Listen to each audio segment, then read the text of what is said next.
ചെറിയ മനുഷ്യരാണ്. അബൂജഹൽ പറഞ്ഞ ആകാര വടിവുള്ള ഒരു മനുഷ്യന്റെ മുമ്പിൽ ചെന്നുകൊണ്ട് മത്താഫിൽ ചെന്നുകൊണ്ട് പരിശുദ്ധമായ ഖുർആൻ ഉറക്ക ഓതിയതിന്റെ പേരിൽ ശിക്ഷ ലഭിച്ചത് കണ്ട് ജിബ്രീൽ അലൈഹിസ്സലാം ചിരിച്ചപ്പോൾ റസൂലുള്ളാഹി ചോദിച്ചു, എന്താണ് ചിരിക്കുന്നത്? സതഅലമു യാ റസൂലല്ലാഹ്, നബിയെ അതങ്ങ് പിന്നീട് അറിയുമെന്ന് പറഞ്ഞു. ജിബ്രീലാണല്ലോ പറഞ്ഞിട്ടുള്ളത്, പിന്നീട് അറിയും എന്നുള്ള ഒരു ഉത്തമ ഉറച്ച ബോധ്യത്തോടു കൂടി അതവിടെ പരിസമാപ്തി കുറിക്കുകയാണ്. പിന്നീട് വർഷങ്ങൾക്ക് ശേഷമാണ് ബദറിന്റെ രണാങ്കണം ഒരുങ്ങുന്നത്. ബദർ രണാങ്കണം ഒരുങ്ങുന്നത് ബദരീങ്ങൾ. എല്ലാ ബലാലും ആഫത്തും എടങ്ങേറുകൾ മുസീബത്തും ബദരീങ്ങളെ ബറകത്തിനാൽ യമൈ കാക്കണം യാ റബ്ബനാ.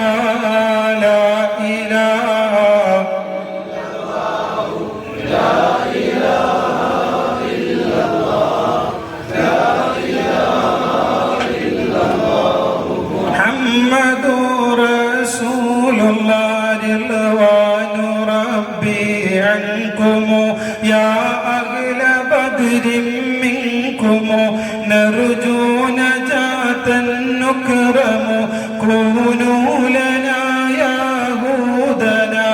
صلى وسلم ربنا على الرسول نبينا محمد حبيبنا فكلنا يا ربنا. കൂട്ടിടും ഇബ്ലീസ് കോസിനെ കാട്ടിടും നേരം ലഈനവനാട്ടുവാൻ ബദരീങ്ങളാൽ തുണ റബ്ബനാ.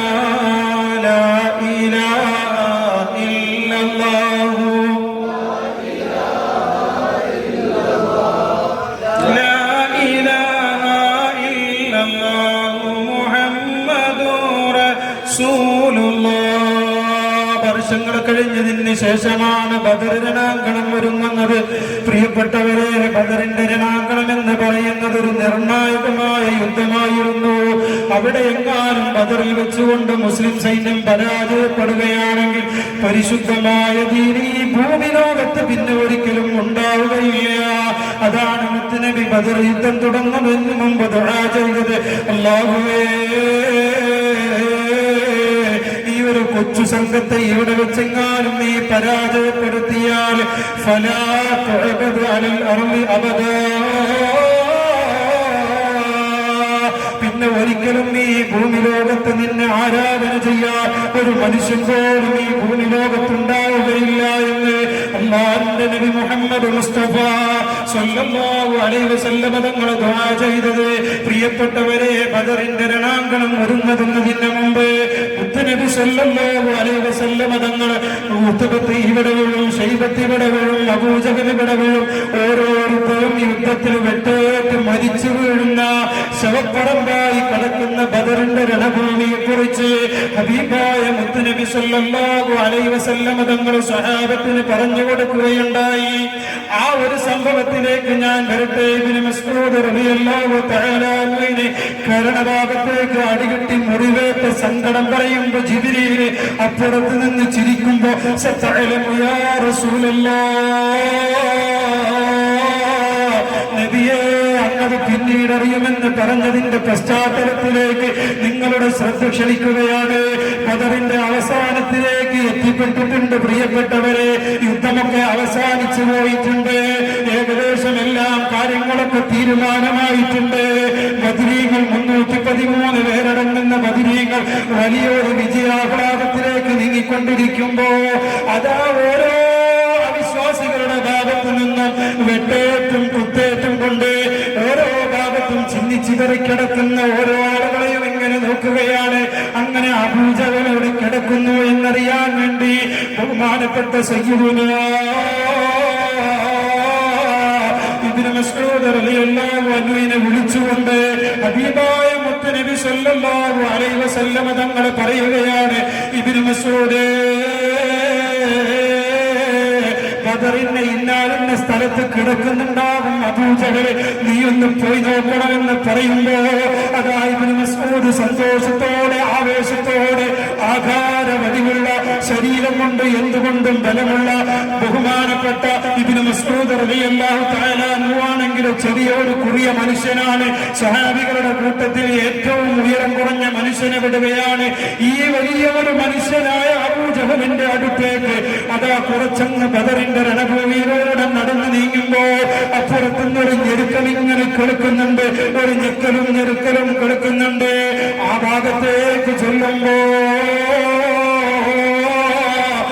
നബി പറഞ്ഞ ഇന്നലെ പറഞ്ഞ അതേ സ്ഥലത്ത് കൊണ്ട് അവസാന ശ്വാസത്തിലെത്തിക്കൊണ്ടിരിക്കുന്ന അബൂജഹലിനെ കാണുകയാണ്. ചക്രശ്വാസത്തിലാണ് അവസാനമായി. ഇനി പ്രതികരിക്കാൻ അബൂജഹലിന് കഴിയൂല. ഇനി ഒരു കുത്തു കൊടുത്താൽ തിരിച്ചൊരു കുത്തു തരാൻ അബൂജഹലിന് സാധിക്കൂല. ആ മട്ടിലേക്ക് എത്തിയിട്ടുണ്ട് അബൂജഹൽ. പ്രിയപ്പെട്ടവരെ, അബൂജഹലിന്റെ അടുത്തെത്തിക്കൊണ്ട് ഇബ്നു മസ്ഊദ് റളിയല്ലാഹു തആല ഇങ്ങനെ പൊട്ടി ചിരിക്കുകയാണ്. ആരാണ് ഈ കിടക്കുന്നത്? അന്ന് വർഷങ്ങൾക്ക് മുമ്പ് പരിശുദ്ധമായ ഖുർആനിലെ സൂറത്തുർ റഹ്മാൻ മതാഫിൽ പരിശുദ്ധ കഅബക്ക് പിന്നിൽ മഖാം ഇബ്രാഹിമിന്റെ പിന്നിൽ വെച്ചുകൊണ്ട് മുത്തുനബിയുടെ ആവശ്യാനുസരണം ഞാനങ്ങ് ഓതിയപ്പോ എന്റെ ചെവിട്ടത്തെ കടിച്ചുകൊണ്ട് രക്തം വാർന്ന് ഒഴുകുന്ന ഒരു സാഹചര്യമുണ്ടായിരുന്നു. ആ സാഹചര്യത്തിലേക്ക് ഇബ്നു മസ്ഊദിന്റെ ചിന്ത ഇങ്ങനെ പോവുകയാ. പ്രിയപ്പെട്ടവരെ, അബൂജഹലിന്റെ പ്രതികരണ ശേഷി നഷ്ടപ്പെട്ടിട്ടുണ്ട്. ഈ ടൈമിലാണ് ബഹുമാനപ്പെട്ട ഇബ്നു മസ്ഊദ് റളിയല്ലാഹു തആല തന്റെ കയ്യിൽ കരുതിയ ഉറയിൽ വിട്ട വാളെടുത്തുകൊണ്ട് അബൂജഹലിനെ വെട്ടാൻ നിൽക്കുമ്പോ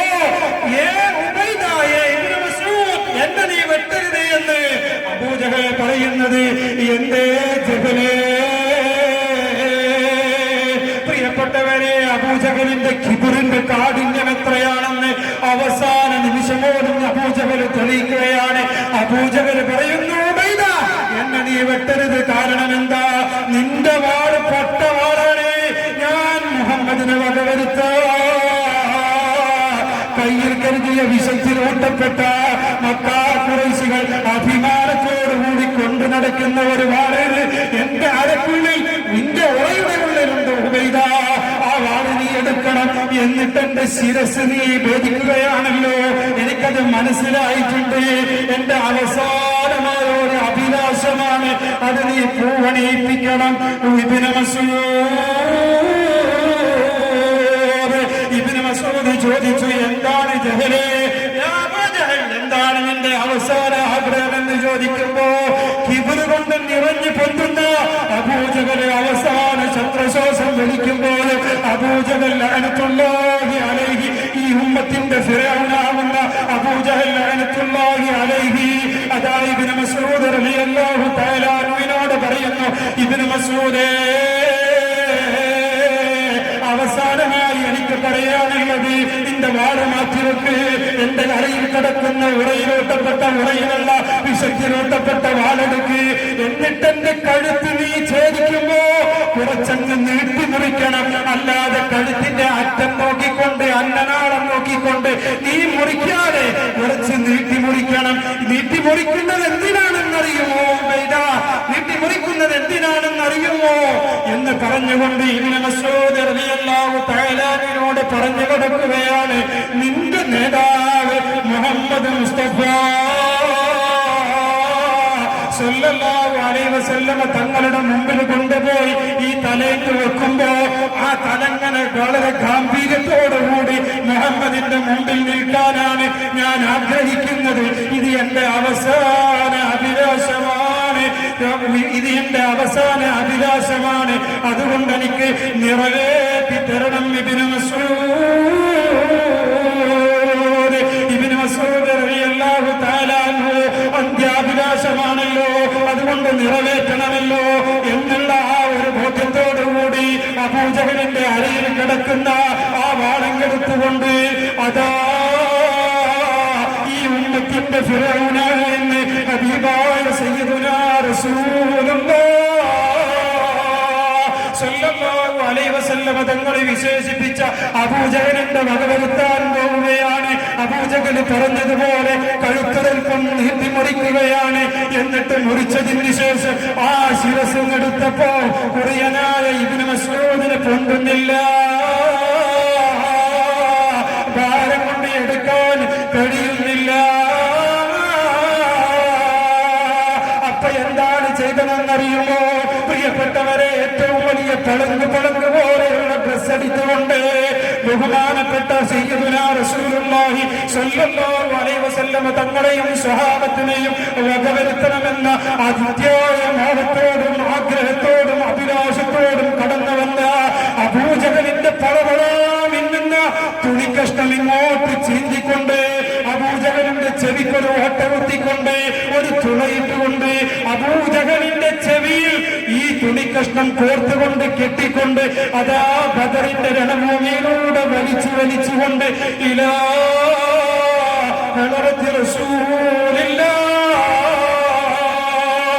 സ്വല്ലല്ലാഹു അലൈഹി വസല്ലം തങ്ങളുടെ തിരുസവിധത്തിലേക്ക് ഇങ്ങനെ കൊണ്ടുപോകുമ്പോ അതാ നസലൽ അമീനു മലക്കുൽ അംലാക് മുഖറബുൽ അംലാക് മലക്കു ജിബ്രീൽ അലൈഹിസ്സലാത്തു വസ്സലാം എന്നുകൊണ്ട് ചിരിക്കുകയാണ്. ഈ രംഗം കണ്ടപ്പോ മുത്തുനബിയും ചിരിക്കുകയാണ്. മുത്തുനബിയോട് ജിബ്രീൽ അലൈഹിസ്സലാം പറഞ്ഞു, നബിയേ, വർഷങ്ങൾക്ക് മുമ്പ് ഇബ്നു മസ്ഊദ് റളിയല്ലാഹു തആല അൻഹു കഅബയുടെ തിരുമുറ്റത്ത് വെച്ചുകൊണ്ട് പരിശുദ്ധമായ ഖുർആനിൽ നിന്ന് അർ-റഹ്മാൻ ഓതിയതിന്റെ പേര് അബൂജഹൽ കരണത്തടിച്ചുകൊണ്ട് രക്തം വാർന്ന് ഒഴുകിക്കൊണ്ട് ആ വാർന്ന രക്തത്തോടുകൂടി അങ്ങയുടെ മുമ്പിൽ വന്നുകൊണ്ട് സങ്കടം പറഞ്ഞപ്പോ ഞാനൊരു ഭാഗത്ത് നിന്ന് ചിരിക്കുമ്പോ, നബിയെ, എന്തിനാണ് ജിബ്രീലേ നീ ചിരിക്കുന്നതെന്ന് നിങ്ങൾ എന്നോട് ചോദിച്ചില്ല നബിയേ. ഈ രംഗം ഞാൻ അന്ന് കണ്ടതുകൊണ്ട് ചിരിച്ചതാണ്. യാ റസൂലല്ലാഹ് സ്വല്ലല്ലാഹു അലൈഹി വസല്ലം, ഈ രംഗമാണ് നബിയെ ഞാൻ അന്ന് കണ്ടത്, അതാണ് ഞാൻ അന്ന് പറഞ്ഞത്. സത്തഅലമു യാ റസൂലല്ലാഹ്, ഈ വിവരം നബിയെ അങ്ങ് കുറച്ച് കഴിഞ്ഞാൽ അറിയുമെന്ന് ഞാൻ നിങ്ങളോട് പറഞ്ഞില്ലേ, അത് ഈ വിവരമായിരുന്നു. ഞാൻ ഈ ചരിത്രം പറഞ്ഞത് എന്തിനാണ്? പരിശുദ്ധമായ ഖുർആനിന്റെ മുഅ്ജിസത്തും ആ പരിശുദ്ധമായ ഖുർആനിന്റെ ആയത്തുകൾ ഓതി കേൾപ്പിച്ചുകൊണ്ട് വലിയ ഒരു അധാർമികതയിൽ ഊന്നിയ ഒരു ജീവിതം നയിച്ച ഒരു ജനസഞ്ചയത്തെ പരിശുദ്ധമായ ദീനിന്റെ ശബ്ദ തീരത്തേക്ക് കൊണ്ടുവന്നു എന്നുള്ളതാണ്. പക്ഷെ അവിടെയും പരിശുദ്ധമായ ഖുർആൻ, ഈ പരിശുദ്ധമായ ഖുർആൻ കൊണ്ട് ഒരുപാട് ആളുകൾ ഹിദായത്തിലാകും, അതുപോലെ തന്നെ ഒരുപാട് ആളുകൾ ലലാലത്തിലുമാകുമെന്ന് ഖുർആനിന്റെ പ്രഖ്യാപനമാണ്. ആ ലലാലത്തിലാകൽ ഇന്നും നടന്നുകൊണ്ടിരിക്കുന്നു എന്നുള്ളതാണ്. ഇന്ന് യുക്തിവാദികൾ ഓതുന്നത് പരിശുദ്ധമായ ഖുർആനാണ്. യുക്തിവാദികൾ, അങ്ങനെ ഒരു പ്രത്യേകമായ വാദികൾ, എക്സ് മുസ്ലിം എന്ന് പറഞ്ഞിട്ട് ഇപ്പോ ഒരു പ്രത്യേക ആളുകൾ വന്നിട്ടുണ്ടല്ലോ, അവരാണ് ഈ ഇസ്ലാമിന്റെ ഏറ്റവും വലിയ ശത്രുക്കൾ ഈ കാലഘട്ടത്തിൽ. കാരണം അത് മുസ്ലിമിന്റെ പരിശുദ്ധമായ ഐഡന്റിറ്റിയെ ഉയർത്തിപ്പിടിച്ചുകൊണ്ട് എന്നിട്ട് മുസ്ലിമീങ്ങളുടെ സർവമാന കാര്യങ്ങളെയും കുറ്റപ്പെടുത്തുന്ന ഒരു വിഭാഗം ആളുകളാണ്. കേരളത്തിൽ അതിന്റെ ഹോൾസെയിൽ മാർക്കറ്റിന്റെ ആളുകളുണ്ട്, ജബ്ബാർ ഉൾപ്പെടെയുള്ള ആളുകളൊക്കെ. ഇനി ഒരു കാര്യം മനസ്സിലാക്കിക്കൂടി, ഈ യുക്തിവാദികളുടെ അസലി എവിടുന്ന് വരുന്നു എന്നുള്ളത്. ഒരു ടീച്ചറെ പേര് നിങ്ങൾക്കറിയോ? ടീച്ചറെ പേര് നമ്മൾ പറയാൻ ഒരു മടിയുണ്ട്. യെസ്, ഒരു ഉറച്ച ടീച്ചറുണ്ട്, ജാമിദ ടീച്ചർ. പണ്ടൊരു ജുമാ നടത്തിയത് നിങ്ങൾക്ക് ഓർമ്മയില്ല? മുപ്പത്തിരാണ് ആ ജുമാക്ക് നേതൃത്വം കൊടുത്തത്. ബാക്കിൽ കുറച്ച് പൊങ്കൂസന്മാരുണ്ടാവും. ഒരു ജുമാക്ക് നേതൃത്വം കൊടുക്കുന്നത് ഒരു ടീച്ചർ, ആ ടീച്ചറെ തുടരാൻ കുറച്ച് ആളുകൾ.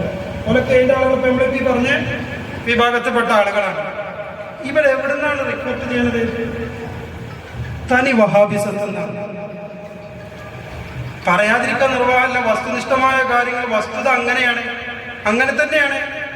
ഇന്നും നിങ്ങൾ യൂട്യൂബിൽ സെർച്ച് ചെയ്യും, ജാമിദ എവിടെ നിന്ന് പഠിച്ചു വന്നു എന്നുള്ളത്. ഫറൂഖ് കോളേജിൽ നിന്ന് പഠിച്ചു. ഫറൂഖ് കോളേജ് ആരാണ്? അവിടെ ആരായിരുന്നു ഉസ്താദ്? എന്റെ ഉസ്താദ് സുഹൈർ ചുങ്കത്തറ എന്ന് പറയുന്ന ആളാണെന്ന് ജാമിദ പറയുന്നില്ലേ? ആരെയും സുഹൈർ ചുങ്കത്തറ മുജാഹിദിന്റെ തലതൊട്ടപ്പൻ നേതാവാണ്. വ്യക്തിപരമായ കാര്യങ്ങളിലേക്ക് ഞാൻ പോകുന്നില്ല, അത് പറയാതിരിക്കാൻ നല്ലത്. അവിടുന്നാണ് ഇവര് വരുന്നത്. ഈ ഒരു ഈസം ഉണ്ടല്ലോ, ഈ മുജാഹിദിസം അല്ലെങ്കിൽ വഹാബിസം എന്ന് പറയുന്ന ഈസം തലക്കണ്ട് പിടിച്ചാൽ നേരെ പിന്നെ പോയി ചാടുന്ന അടുത്ത കുഴിയാണ് ഇത് ലിബറലിസം, അല്ലെങ്കിൽ നമ്മൾ ഈ പറഞ്ഞ എക്സ് മുസ്ലിം അല്ലെങ്കിൽ യുക്തിവാദി എന്ന് പറയുന്ന ഈ ഒരു, ഞാൻ ഒന്നും കൂടി നമ്മൾ പഠിപ്പിച്ചിട്ട് പറയുകയാണെങ്കിൽ യഥാർത്ഥ കമ്മ്യൂണിസത്തിലേക്കാണ് പോയി ചാടുന്നത്. അതായത് മതമില്ല, അങ്ങനെ ഒന്നുമില്ല, അതൊന്നും വേണ്ട എന്ന് പറയുന്ന ആ ഇസത്തിലേക്ക് വരുന്നതിന്റെ റൂട്ടാണ് ഞാൻ ഈ പറഞ്ഞു വരുന്നത്. അതാണ് യുദില്ലു ബിഹി കസീറൻ വയഹ്ദി ബിഹി കസീറ. ഇതൊക്കെ പരിശുദ്ധമായ ഖുർആൻ നേരത്തെ പറഞ്ഞിട്ടുണ്ട്. ഇതിനെല്ലാവർക്കും ഉൾക്കൊള്ളാൻ കഴിയില്ല, കാരണം ഇത് ദൈവിക ഗ്രന്ഥമാണ്. ഇത് മുത്ത് റസൂലുള്ളാഹി സ്വല്ലല്ലാഹു അലൈഹി വസല്ലം തങ്ങളിലേക്ക് അവതരിപ്പിച്ച ഒരു ഗ്രന്ഥമാണ്. ഇതിനൊരു കേടുപാടുമില്ലാതെ അന്ത്യനാൾ വരെ ഇത് നിലനിൽക്കും. അതിനെ മുറുകെ പിടിച്ച് ജീവിക്കാൻ നാഥനായ റബ്ബ് നമുക്ക് തൗഫീഖ് നൽകി അനുഗ്രഹിക്കട്ടെ. ആ ഖുർആനിലെ ഫസ്റ്റ് സൂറത്ത് ഏതാ? സൂറത്തുൽ ഫാത്തിഹ കഴിഞ്ഞാല് സൂറത്തുൽ ഫാത്തിഹ കഴിഞ്ഞ പിന്നത്തെ സൂറത്ത് ഏതാ? സൂറത്തുൽ ഫാത്തിഹ പിന്നത്തെ സൂറത്ത് നിങ്ങളൊന്ന് പറയും. ഞാൻ കണ്ട ഒച്ചക്കെട്ടിട്ട് അൽ ബഖറ. അൽ ബഖറ എന്താ ഇതിന്റെ അർത്ഥം? നിങ്ങൾ പറയും, എന്റെ നാട്ടിൽ അതിന് പറയുന്ന ഒരു പേരുണ്ട്, അതന്നെയാണ് ഇവിടെയും പറയുന്നത് നോക്കാൻ വേണ്ടിട്ട്. ബക്കറ എന്ന് പറഞ്ഞ എന്താ? ബക്കറത്തുൻ, പശു. ഇനി നന്നാക്കി പറഞ്ഞ മറ്റാൾ പറഞ്ഞാല് പഴു എന്ന് പറയണ്ട. പഴു നമ്മൾ സാഹിത്യം കൂട്ടി പറഞ്ഞിട്ട് പണ്ട് പറഞ്ഞ പോലെ എന്റെ വാപ്പ ഹയ്യിന് പോയി വന്നതാണ് കാരണം. അപ്പൊ ഈ ഹജ്ജ് എന്നുള്ളത് പറയാൻ മടിച്ചിട്ട് ഹജ്ജ് എന്നൊക്കെ പറയും പോലെ ഞാൻ സംസ്കാരശൂന്യമായ ഭാഷയാകുമെന്ന് കരുതിയിട്ട് എന്തിപ്പോ ഹയ്യിന് പോയി വന്നതാണെന്ന് പറഞ്ഞ പോലെ പശുവിന് പഴുവാക്കണ്ട. പശു എന്നുള്ള അധ്യായമാണല്ലോ ആദ്യമായി തുടങ്ങുന്നത്. അവസാനത്തെ അധ്യായം എന്താ? അവസാനത്തെ അധ്യായം എന്താ? അന്നാസിലെ. എന്താ അന്നാസിന്റെ അർത്ഥം? നമ്മളൊക്കെ തന്നെ ജനങ്ങൾ, മനുഷ്യർ അല്ലേ? ബഖറയിൽ നിന്ന് തുടങ്ങി പരിശുദ്ധമായ ഖുർആൻ ഓതേണ്ട വിധം അങ്ങ് ഓതി മനസ്സിലാക്കിയാൽ തുടങ്ങുമ്പോ ബഖറത്തിന്റെ സ്വഭാവം ഓൻ്റെ ഉണ്ടായിട്ടുണ്ടെങ്കിൽ അവസാന നാസിലേക്ക് എത്തുമ്പോഴേക്കും ഒറിജിനൽ പ്യൂർ മനുഷ്യനുണ്ടാകും എന്നാണ് അതിൽ നിന്ന് മനസ്സിലാക്കുന്നത്. അതങ്ങനെ തന്നെയാണ്. അതാണ് യത്ലു അലൈഹിം ആയാതിഹി വയുസക്കീഹിം വയുഅല്ലിമുഹുൽ കിതാബ്. ഈ ആയത്ത് ഇങ്ങനെ അടക്കം കുട്ടിനെ തേങ്ങട്ട് കൊടുക്കും പോലെ റസൂൽ അങ്ങനെ ഓതിക്കൊടുക്കും ഓരോരോ വിഷയം വരുമ്പോ.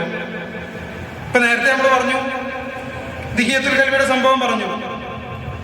ദിഹിയത്തുൽ ഖൽബി തെറ്റും കാര്യങ്ങളൊക്കെ പറഞ്ഞു വന്നപ്പോ അവിടെ മുത്ത് റസൂലുള്ളാഹി സ്വല്ലല്ലാഹു അലൈഹി വസല്ലം തങ്ങളിലേക്ക് ജിബ്രീൽ അലൈഹിസ്സലാത്തു വസ്സലാം വന്നുകൊണ്ട് പറഞ്ഞു, നബിയെ നിരാശയാക്കി വിടാൻ പാടില്ല. എല്ലാ പാപങ്ങളും പരിശുദ്ധമായ ദീനിലേക്ക് കടന്നു വരുന്നതോടുകൂടി അല്ലാഹു പൊറുക്കപ്പെടുമെന്ന് ഷഫീഉൽ വറ നബി മുഹമ്മദ് മുസ്തഫ സ്വല്ലല്ലാഹു അലൈഹി വസല്ലം തങ്ങളിലേക്ക് ജിബ്രീൽ അലൈഹിസ്സലാത്തു വസ്സലാം വഹി അറിയിച്ചു കൊടുക്കും. ഇങ്ങനെ ഓരോ കാര്യങ്ങൾ ബദർ രണാങ്കണത്തിലൊക്കെ ഇരിക്കുന്ന ടൈമിലൊക്കെ റസൂലുള്ളാഹി സ്വല്ലല്ലാഹു അലൈഹി വസല്ലം തങ്ങളിലേക്ക് ആത്മവിശ്വാസത്തിന്റെ ഒരുപാട് വഹി വന്നിട്ടുണ്ട്. കാരണം 313 പേരടങ്ങുന്ന ഒരു സംഘമാണ് 1000-ഓളം വരുന്ന ഒരു സംഘത്തിനോട് ഏറ്റുമുട്ടാൻ പോണത്. ഈമാനിക ശക്തി കൂട്ടാനുള്ള എല്ലാ ആശ്വാസ വചനങ്ങളും ഇറങ്ങി. അങ്ങനെ അവരെ പരിവർത്തിപ്പിച്ച് എന്നിട്ട് വയുഅല്ലിമുഹുൽ കിതാബ, ഈ ആയത്തുകൾ ഓതിക്കൊടുത്തതിന്റെ പേരിൽ പിന്നെ പരിശുദ്ധമായ കിതാബിനെ ഒന്നുകൂടി ആഴ്ന്നിറങ്ങുന്ന രൂപത്തിൽ പഠിപ്പിച്ചു കൊടുത്തു. ഇത് പഠിച്ചെടുക്കാനായിട്ടുള്ള സ്വഹാബികൾ ഉണ്ടായിരുന്നു. ഒരിക്കലും വേറെ പണിയൊന്നുമില്ല.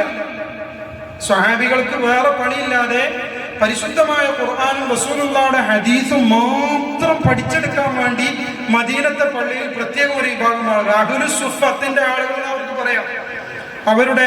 അവരുടെ പ്രത്യേകതകളും കാര്യങ്ങളും പറയുകയാണെങ്കിൽ ഒരുപാടുണ്ട്. മുത്തുനബിയുടെ ആ ചെഞ്ചുണ്ടുകളിൽ നിന്ന് വരുന്ന പരിശുദ്ധമായ തിരു ഹദീസിന്റെ വചനങ്ങളെ പെറുക്കിയെടുക്കാൻ വ്യഗ്രതയോടുകൂടി മുത്തുനബിയുടെ മുമ്പിൽ മര്യാദയോടെ അതവോടെ ഇരിക്കുന്ന ആ സഹാബത്ത് പട്ടിണിയുടെ പരിവട്ടത്തിന്റെ ആ കാര്യങ്ങളൊക്കെ ഉണ്ടായിരുന്നെങ്കിൽ പോലും ഇതിൽ നിന്ന് ഒരു അണുവിട വ്യതിചലിക്കാതെ അതെല്ലാം പഠിച്ചെടുത്ത സഹാബത്ത് സയ്യിദുനാ അബൂ ഹുറൈറ റളിയല്ലാഹു തആല അൻഹുവിനെ പോലെ അങ്ങനെയുള്ള മഹാന്മാരായ പണ്ഡിതന്മാർ. അപ്പൊ അവരതിനെ പഠിച്ചെടുത്തു. വൽ ഹിക്മത, പരിശുദ്ധമായ ദീനിന്റെ എല്ലാ തത്വജ്ഞാനങ്ങളെയും അവർക്ക് പഠിപ്പിച്ചു കൊടുത്തു. എന്നിട്ട് ആ ആയത്തിന്റെ അവസാനത്തിലൂടെ അല്ലാഹു സുബ്ഹാനഹു വ തആല പറഞ്ഞത് വഇൻ കാനൂ മിൻ ഖബ്ലു ലഫീ ളലാലിൻ മുബീൻ. ഇങ്ങനെയൊക്കെ തത്വജ്ഞാനം പഠിപ്പിച്ചു കൊടുത്ത, പരിശുദ്ധമായ ഖുർആനിനെ പഠിപ്പിച്ചു കൊടുത്ത, അതിന്റെ ആയത്തുകൾ ഓതിക്കേൽപ്പിച്ചു കൊടുത്ത് പരിവർത്തനം ചെയ്ത് തസ്കിയത്ത് ചെയ്ത് ഫിൽട്രേഷൻ ചെയ്ത ഈ ആളുകളുടെ മുമ്പുള്ള അവസ്ഥ എന്താ? വഇൻ കാനൂ മിൻ ഖബ്ലു ലഫീ ളലാലിൻ മുബീൻ.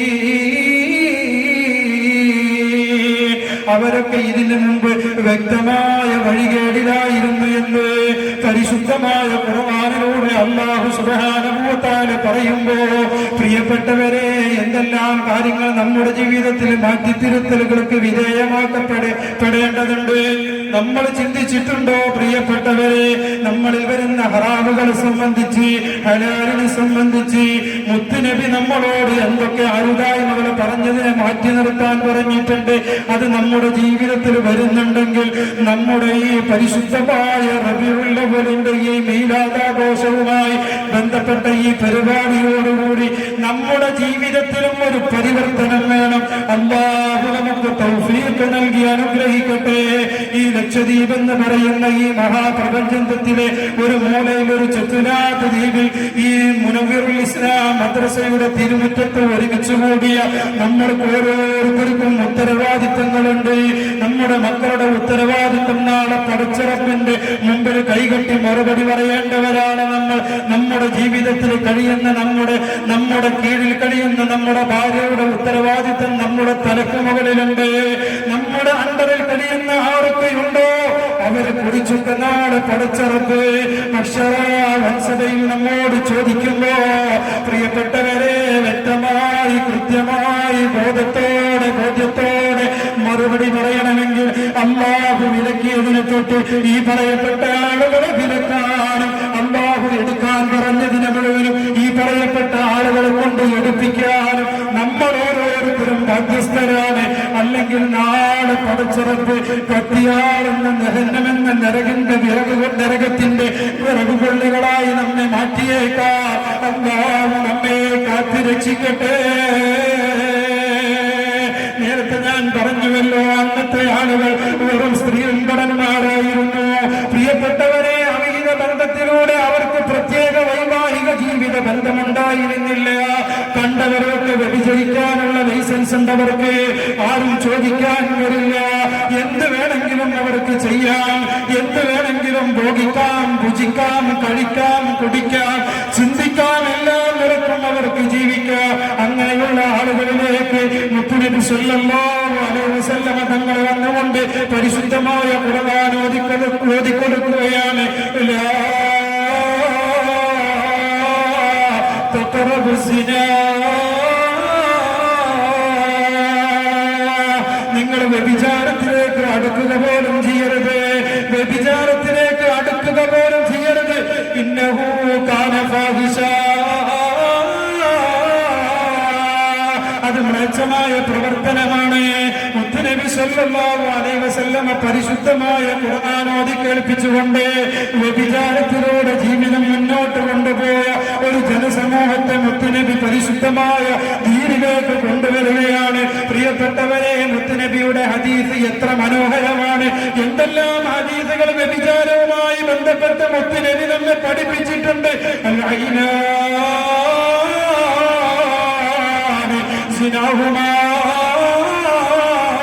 അന്നവർ, രണ്ട് കണ്ണിന്റെ നോട്ടം, അത് വ്യഭിചാരമാണ്, വ്യഭിചാരമാണ് സഹാബ. രണ്ട് കണ്ണുകൊണ്ട് നോക്കാൻ നമ്മെ സൃഷ്ടിച്ച് സംരക്ഷിച്ച് പരിപാലിച്ച് വെള്ളവും വായുവും വെളിച്ചവും സർവമാന കാര്യങ്ങളും, എന്റെ കണ്ണിന്റെ കാഴ്ചയും കാതിന്റെ കേൾവിയും നടക്കാനുള്ള ശേഷിയും ഇരിക്കാനുള്ള ശേഷിയും ചിന്തിക്കാനുള്ള ശേഷിയും സർവമാന കാര്യങ്ങളും എല്ലാ നിലക്കും ആരോഗ്യം തന്നെ അല്ലാഹു നിശ്ചയിച്ച് തീരുമാനിച്ചിട്ടുണ്ട്. നീ എവിടെ നോക്കണം, എന്തിലേക്ക് നോക്കണം, എന്തിലേക്ക് നോക്കരുത്, എവിടെ നോക്കരുത്, എപ്പോൾ നോക്കണം, എങ്ങനെ നോക്കണം, എല്ലാം അല്ലാഹു കൃത്യമായി നമ്മളോട് വരച്ചു കാണിച്ചു തന്നിട്ടുണ്ട്. അല്ലാത്തത് നോക്കൽ ഹറാമാണ്, ഹറാമാ. അതാണ് മുത്തനബി പറഞ്ഞത്, ഫൽഐനാനി, രണ്ട് കണ്ണുകളുണ്ടല്ലോ, ആ രണ്ട് കണ്ണുകൾക്ക് വ്യഭിചാരമുണ്ട്. സിനഹുമാ, അന്നുള്ളത് നോട്ടമാണ്, ഹറാമിന്റെ നോട്ടമാണ്. പ്രിയപ്പെട്ടവരെ, ചരിത്രം ഞാൻ കൊണ്ടുവരുന്നില്ല, ഇനിയും പറയുന്ന സമയം ഒരുപാട് ദുർഗിച്ചു പോകും. നോട്ടത്തിന്റെ പേരിൽ എത്രയോ കാലം മുത്തനബിയുടെ തിരുസവിധത്തിൽ നിന്ന് മാറി നിന്നുകൊണ്ട് ജീവിച്ച സ്വഹാബത്ത് കണ്ണ് പൊട്ട് മരിച്ച സംഭവങ്ങൾ വരെ ഉണ്ടായിട്ടുണ്ട്. ഏത് സ്വഹാബത്തെന്നറിയുമോ? വ്യഭിചാരത്തിലൂടെ മാത്രം അവരുടെ ജീവിതത്തെ മുന്നോട്ട് കൊണ്ടുപോയിരുന്ന വൈകാലൂ من قبل لفي ضلال مبين. പരിശുദ്ധമായ ഖുർആൻ, പരിശുദ്ധമായ ഹദീസ് അവരുടെ മുമ്പിലേക്ക് ഓതി കേൾപ്പിച്ച് പഠിപ്പിച്ചു കൊടുക്കുന്നതിന് മുമ്പ് വ്യക്തമായ വഴികേടിലായിരുന്നു അവരൊക്കെ എന്ന് പരിശുദ്ധമായ ഖുർആൻ പറഞ്ഞ ആ ഒരു വ്യക്തമായ വഴികേടിലായിരുന്നു അവരൊക്കെ. അങ്ങനെയുള്ള ആളുകളിലേക്ക് വന്നുകൊണ്ട് മുത്തുനബി ഓരോ അവയവത്തിന്റെയും ഓരോ ജോലികളും ഡ്യൂട്ടികളും പറഞ്ഞു കൊടുക്കുകയാണ്. നിങ്ങളുടെ കണ്ണിന്റെ വ്യഭിചാരം ഹറാമിലേക്ക് നോക്കലാണ് സഹാബ. എന്നിട്ട് മുത്തുനബി പറഞ്ഞു കൊടുക്കുന്നു, വല്ലുദിനാനി സിനാഹുമാ, രണ്ട് കാതിന്റെ ഹറാമിന്റെ പ്രവർത്തനം, രണ്ട് കാതിന്റെ ഹറാം എന്ന് പറയുന്നത് അൽ-ഇസ്തിമാ, ഹറാമുകൾ കേൾക്കലാണ്. ലിസാനിനെ സംബന്ധിച്ച് പറഞ്ഞു, വൽ ലിസാനു സിനാഉൽ കലാം. ഇന്ന് ഏറ്റവും കൂടുതൽ സിന ചെയ്യുന്നത് നമ്മളുടെ ലിസാനാണെന്ന് പറയേണ്ടി വരും. ഹറാമായ കാര്യങ്ങൾ മുഴുവനും പറയുന്നത്. ഇന്ന് ആർക്കും എപ്പോഴും എവിടുന്നും എങ്ങനെയും എന്തും ആരെ കുറിച്ചും പറയാം. ഇക്കിപ്പോ ഒരാളെ കുറിച്ച് ഇവിടുന്നാണ് പറയണമെങ്കിൽ ഫേസ്ബുക്ക് എടുക്കുക, അല്ലെങ്കിൽ ഏതെങ്കിലും ഒന്ന് ഒരു സോഫ്റ്റ്വെയർ ആണ് തുറക്കുക, ലൈവാണ് സ്റ്റാർട്ടാക്കുക, ഓൻ ഇങ്ങനെയാണെന്ന് പറയാം. അതിന് റീച്ചും കിട്ടും, അതിന് ഇഷ്ടംപോലെ ആളുകൾ. അതിന്റെ അടിയിൽ വരെ മാഷാ എന്ന് പറയാൻ ആളുണ്ടാവും. അതാണ് രസം. ഓല പച്ച ഇറച്ചിക്കാരെ തിന്നുണ്ടാവും. അപ്പൊ അതിന്റെ അടിയിൽ അത് പറയാൻ ഇഷ്ടംപോലെ ആളുകളെ കാരണം. എവിടെ മാഷാള്ള പറയണമെന്ന് നമ്മളെ കൗമിനെ അറിയാത്തൊരു കാലഘട്ടത്തിലൂടെ ഇപ്പൊ നമ്മള് പോയിക്കൊണ്ടിരിക്കുന്നത്. നമ്മളൊന്ന് ആലോചിച്ച് നോക്കി, ഒരു തെറ്റായ ഒരു കാര്യം ചെയ്യുമ്പോ അതിന്റെ അടിയിൽ വന്നിട്ട് മാഷാള്ളേ പറയുന്നതേ. അപ്പോ ലിസാനു, നാവിന്റെ വ്യഭിചാരം എന്ന് പറയുന്നത് അൽ കലാമു, സംസാരമാണെന്ന് ശഫീഉൽ വറാ നബി മുഹമ്മദ് മുസ്തഫ. ഇവിടേക്ക് ഒരുപാട് കാര്യങ്ങൾ നമ്മൾ പറയേണ്ടതുണ്ട്. സമകാലിക വിഷയത്തിലേക്ക് ഇങ്ങനെ ചർച്ച ചെയ്ത് നോക്കുമ്പോൾ പണ്ടത്തെ കല്യാണം പോലെ ഒന്നല്ല ഇപ്പോഴത്തെ കല്യാണങ്ങളും നിശ്ചയങ്ങളും എൻഗേജ്മെന്റും. പണ്ട് എൻഗേജ്മെന്റ് എന്നുള്ള വാക്ക് തന്നെ ഉണ്ടാവും. ഇവിടെ ഇങ്ങനെ ഞാനിപ്പോ ഇത് പറയുന്നത് നിങ്ങളോടല്ലോ. ഇവിടേക്ക് എങ്ങനെ കരയില് അഥവാ കേരളത്തിലൊക്കെ ഇപ്പോ കല്യാണം എന്ന് പറഞ്ഞത് ആദ്യൊരു എൻഗേജ്മെന്റ് ഉണ്ടാവും, പിന്നൊരു നിശ്ചയം ഉണ്ടാവും, പിന്നൊരു നിക്കാഹ് ഉണ്ടാവും, പിന്നെന്താവും, പിന്നെ കല്യാണ ദിവസം പുതിയാപ്പിളോടുണ്ടാവും, പിന്നൊരു ദിവസം പുതിയണ്ണിൻ്റെ ഉണ്ടാവും. ഇപ്പൊ എത്രണ്ണായി? മിനിമം 5 എണ്ണായി. ഇതിന്റെ എൻഗേജ്മെന്റ് തുടക്കം പറഞ്ഞില്ലേ, അന്ന് മുതൽ പുതിയാപ്പിളയും പുതിയണ്ണും കല്യാണത്തിൽ തന്നെയാണ്. അവിടേക്കാണ് ഞാൻ ഈ കൊണ്ടുപോകുന്നത്. വൽ ലിസാനു സിനാഹു അൽ കലാം. ഈ പറയപ്പെട്ടവർക്ക് അതിൽ വരും. അല്ല ഐനാനി സിനാഹുമൻ നളറ അതിൽ വരും, വൽ ഉദ്നാനി സിനാഹുമൽ ഇസ്തിമാ അതിൽ വരും, വൽ ലിസാനു സിനാഹുൽ കലാം വരും. ഇനി പറയാൻ പോകുന്ന കയ്യും കാലൊക്കെ അതിൽ വരുന്നുണ്ട്. ഇതൊക്കെ പറയുമ്പോൾ നിങ്ങൾ എന്നോട് എന്താ കരുതാ നിൽക്കുക അറിയില്ല. ഞാനിപ്പോ അത് നോക്കിയാൽ നടക്കൂല. ഇന്നിപ്പോ വരുമ്പോ ഞങ്ങള് കപ്പലിൽ നിന്നിട്ട് ഞങ്ങളിപ്പോ പ്രവാസകരായ ഒരുപാട് ആളുകൾ ഉണ്ടാവുന്ന ദ്വീപിലേക്ക് വരുമ്പോ, അപ്പൊ ഞങ്ങൾ ഇങ്ങനെ സംസാരിച്ചുകൊണ്ടിരിക്കുമ്പോ ഞാൻ പറഞ്ഞു, ഈ പ്രഭാഷണ വേദിയൊക്കെ ഇതൊന്നും കൂടുതൽ കാലം നീണ്ടുപോകും നിങ്ങൾ ആരും പ്രതീക്ഷിക്കണ്ട, ഇതൊക്കെ നിൽക്കും. പടച്ചോ നിലനിർത്തി തരട്ടെ. ദഅവത്ത് ചെയ്യാനുള്ള തൗഫീഖും ഖുവ്വത്തും ആഫിയത്തും ഹിമ്മത്തും അല്ലാഹു നമുക്ക് നൽകി അനുഗ്രഹിക്കട്ടെ. അത് കേട്ട് സത്യം മനസ്സിലാക്കി ജീവിക്കാനുള്ള തൗഫീഖും നൽകി അനുഗ്രഹിക്കട്ടെ.